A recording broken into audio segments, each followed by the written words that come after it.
Hi, this is going to be a video where I talk about the recent Ravenhawk campaign, but Big Bad RPG also gave me a good idea.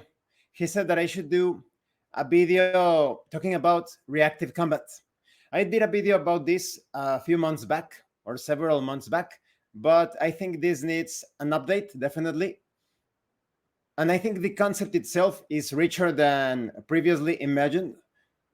I also want to point out some things to Rick and Max because there are a couple of things that I thought about related to the Castles and Crusades session. I'm going to put a link in the description to that as well. Let's start with Rick. Rick, I hope this video will provide some useful information on how you run a D20 based combat. We will get into that in a few moments. But Rick, did you notice? Check out I think it's the third part that Josh, the guy playing Rain, Josh, there was a moment in combat where he wasn't even describing his attacks. He was just rolling the dice and informing you the results. I would drop that guy. He has already demonstrated that he cannot stop saying, I will, I'm gonna, I will. Maybe he's your friend or someone you work with. He's not role playing, Rick. And I consider that a huge warning. He was just making his rolls without describing his action, his attack. He was just, I got this, I got this. What is going on there, Rick? You should have ignored his turn because he didn't describe his actions. I also would recommend, Rick, that if you're actually going to do it as I do, that you missed your turn because you weren't doing this or that or whatever, do not announce it before. You know why? Because it sounds as if you are trying to scare the players so that they won't do it. They will still do it, Rick. As in, I'm warning you, the next time I'm going to go wave on you. No. They will still do it, Rick. And maybe you will do nothing.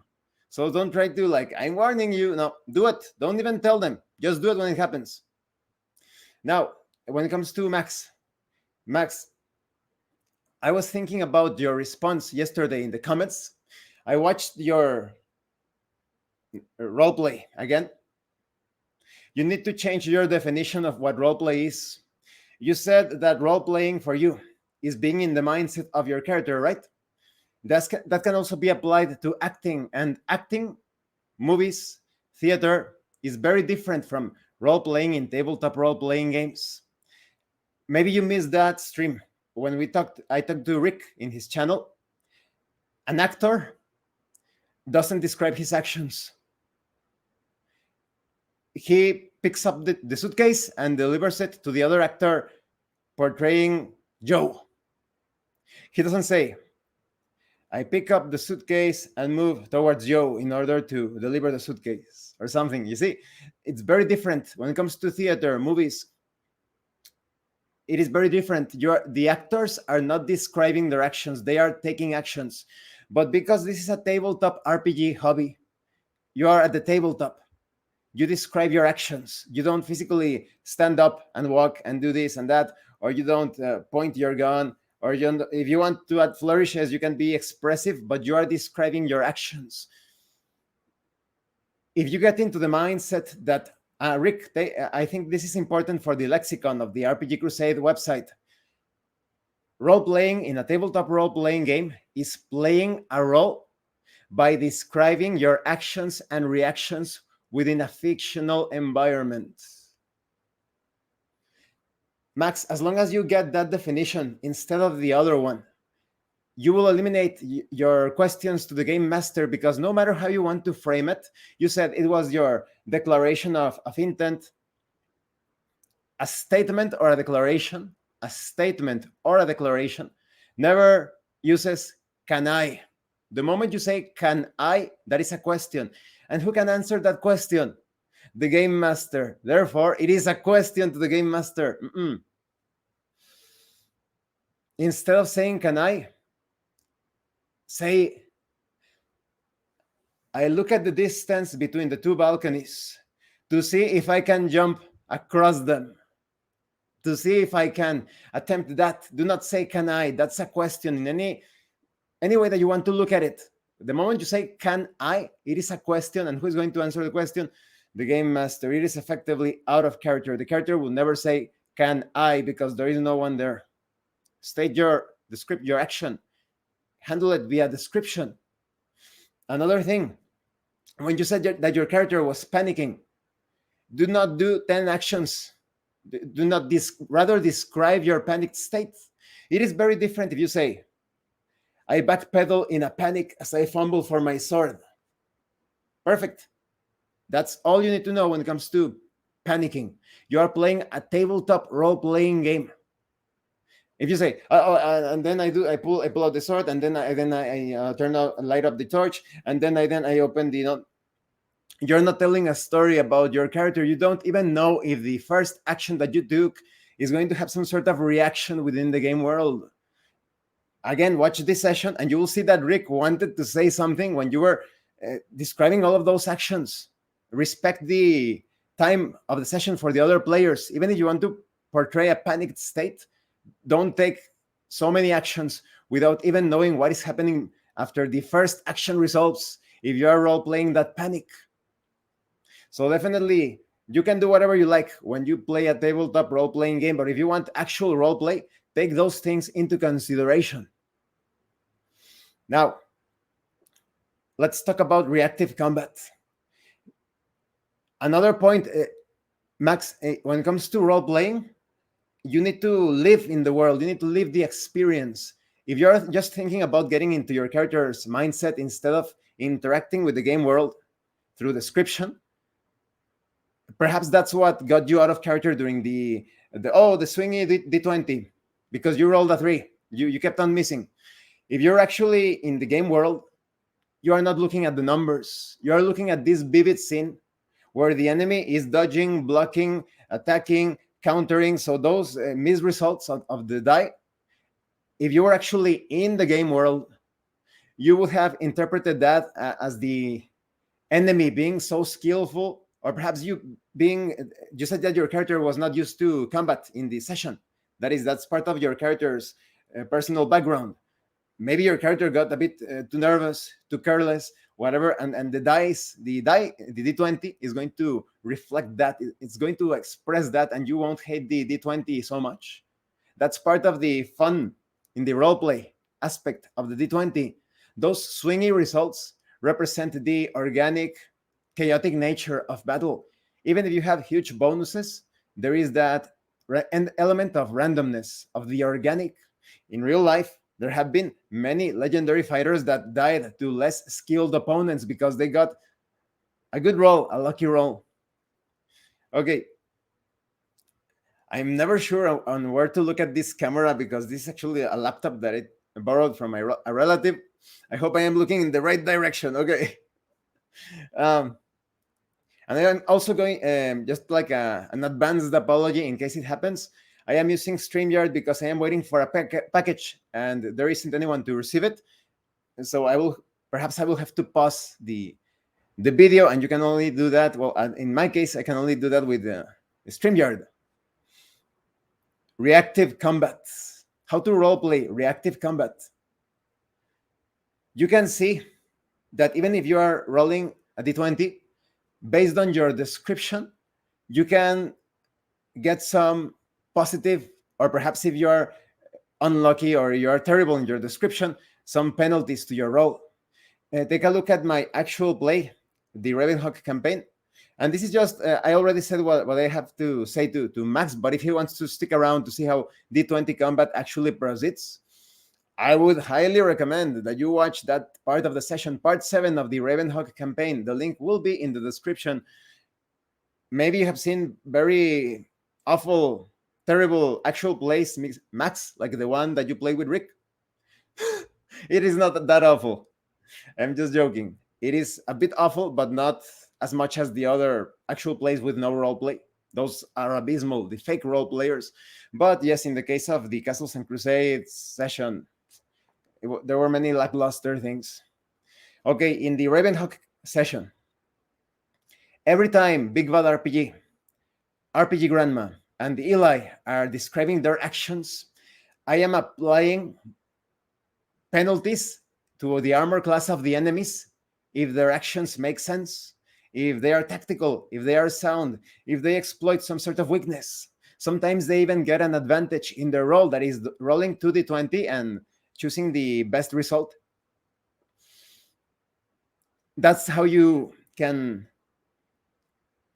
how you say, dampen or have a certain control over the randomness of the d20.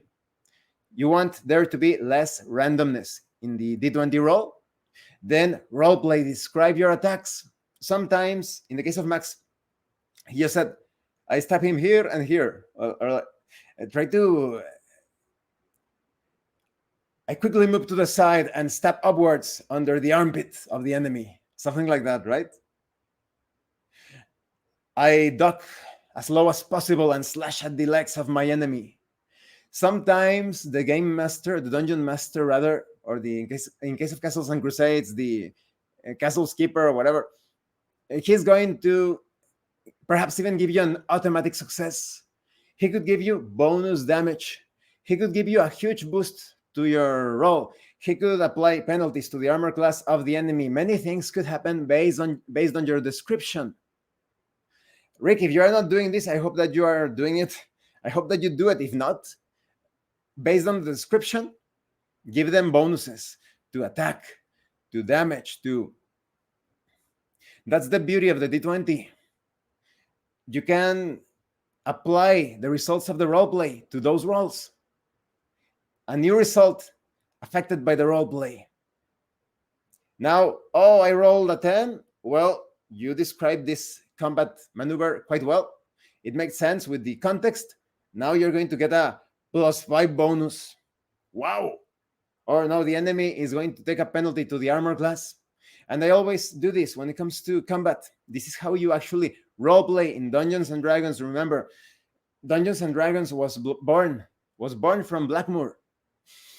Gary Gygax never understood roleplay. Only Dave Arneson.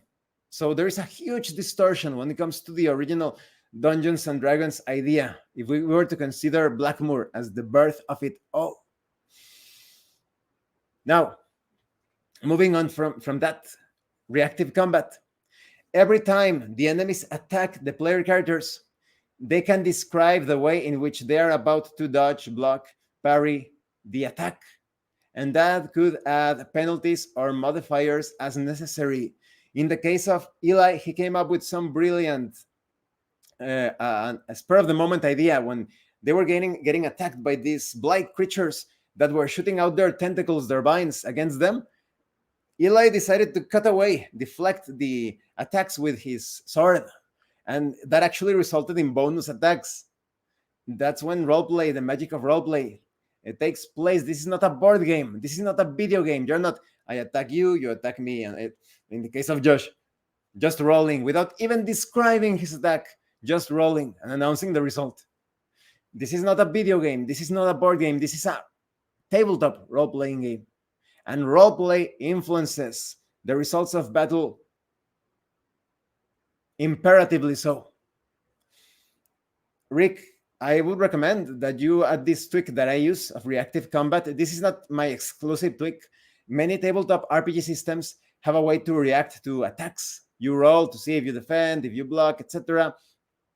But in my case, I applied this to Dungeons and Dragons because in the original spirit of the first edition of Dungeons and Dragons, when Dungeons and Dragons first came out, a lot of people didn't know how to play Dungeons and Dragons unless they knew about Dave Arneson. They would actually know how to roleplay, and unless they knew Gary Gygax and his group. What do you do? Team Cask and all of those that were not role players. Unless they knew them, they didn't know how to run the mechanics designed, the system designed by Gary Gygax. So a lot of people came up with their own subsystems, and that's where the magic of Dungeons and Dragons took off.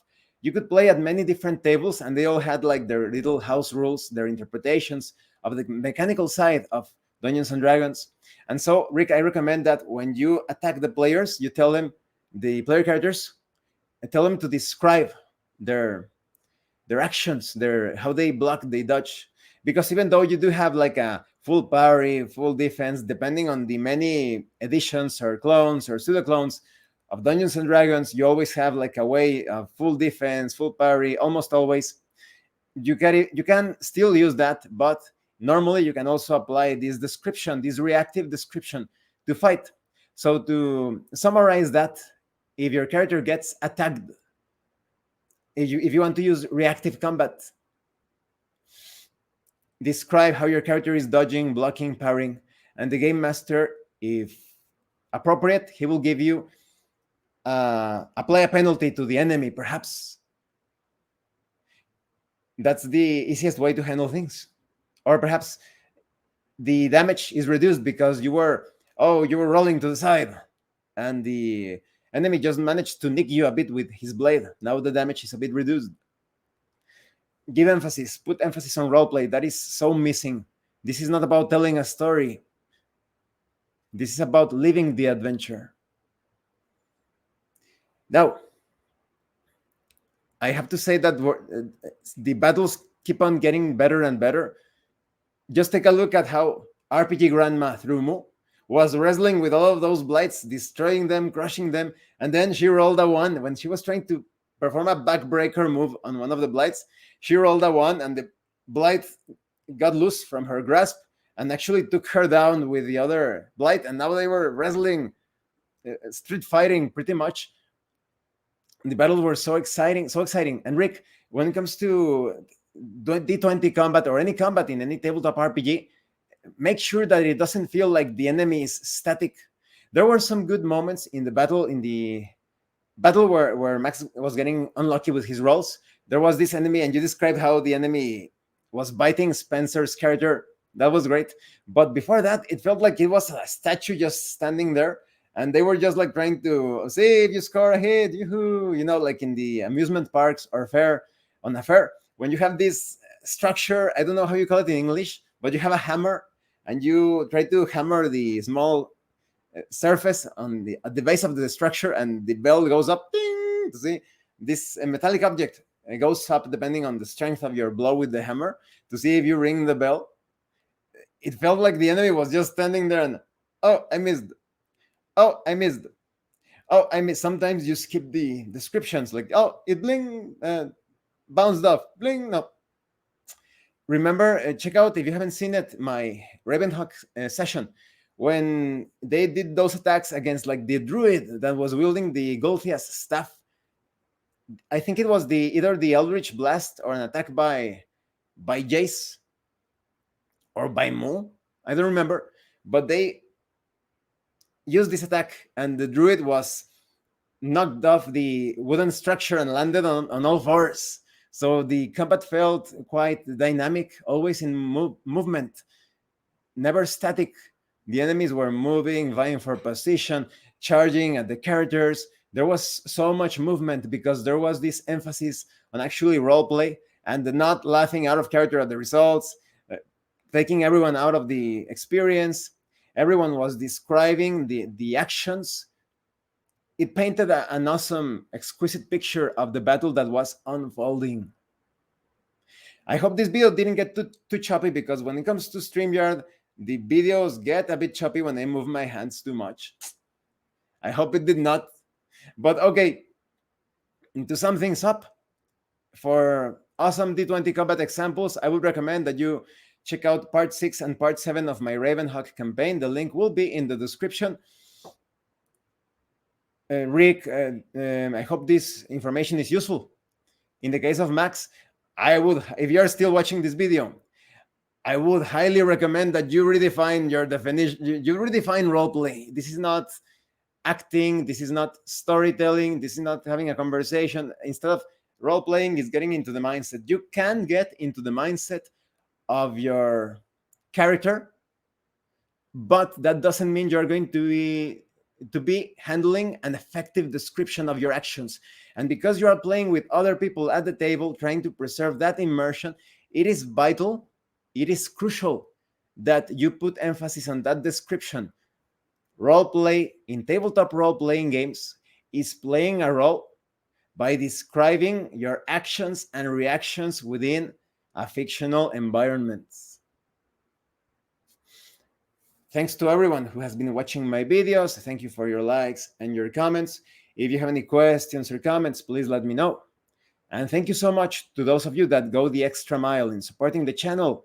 If anyone else wishes to further support the channel, the information on how to do that will be in the description below. And remember, there is no place for stupidity in tabletop role-playing games unless you are role-playing as a stupid character. Once again, thank you, and see you later.